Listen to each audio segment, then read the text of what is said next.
Hey everybody, this is Jack Allwell with another money episode. Today we are discussing how to get paid to enter into stock positions and get paid to exit. This is a concept that we discussed for a more extended period of time on our episode with Mark Longo of the Options Insider Network on our episode on the Brothers on Books podcast. So with that, let's get to it. So I just went on Yahoo Finance. It's November 18th. There are options that expire today. Let's say you wanted to get into Ford, and let's say you wanted to buy 100 shares. So this strategy for selling puts to get into a position. So if we come down here to the puts part, so you see at the $14 put, you would get paid about $21. So effectively, you'd be paying $13.79 per share to enter this position. Now, the risk though is that if you really wanted to get into the stock and you actually thought it was maybe valued, maybe you thought you would pay up to $15. Well, if you sold this $14 one, you would run the risk that it could creep a lot higher or just a little higher, and this would not be exercised, and you would not have shares after the options expire.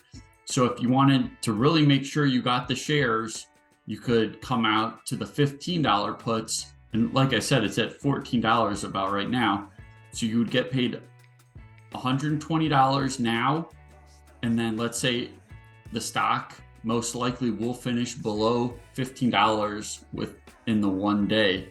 That you would then be forced to purchase 100 shares at $15 a share. So you're effectively buying the shares at $13.80, and that's how you would get into the position. And if you do put a limit order for 14, you still run the risk that it could just keep going up and your order would never be filled. So that's a risk with putting in a limit order like that, and you might as well get paid to enter the stock position. So why not sell a put to enter your stock positions? And on the flip side, once you have the shares in your possession, now if you go over to the calls, now let's say we valued it at 15 and we would be happy selling it at 16. Well, it's not really paying you much for today, but let's say we now have it. Let's say we go out a month.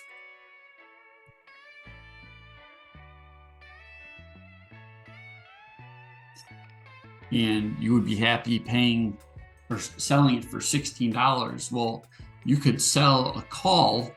So if you sell a call, you would have to sell your shares.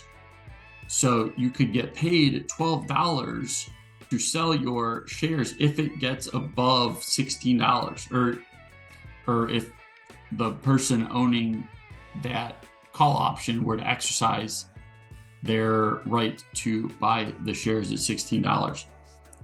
We're trading like $15.50 now, and you said, okay, I want to sell, I'd be willing to sell at 16, and you put in a limit order for $16, meaning that's the lowest price you would accept to sell. I mean, if you're going to do that anyway, you might as well get paid to take the risk that that number's not hit. And if that number's not hit, you at least have $12. The cool thing about this is you can get paid on the entry into a stock position and then get paid to leave your stock position by selling puts to get in and then selling calls to release the shares. So hopefully you found this useful. I will put a link to our description with Mark Longo on the Brothers on Books podcast if you want to take a listen at that. And I hope you found this useful. And options are not always risky, and if you use them correctly, you can really amplify your returns. So hopefully you found this useful. If you didn't, I'd like to hear it in the comments, and I will see you next time.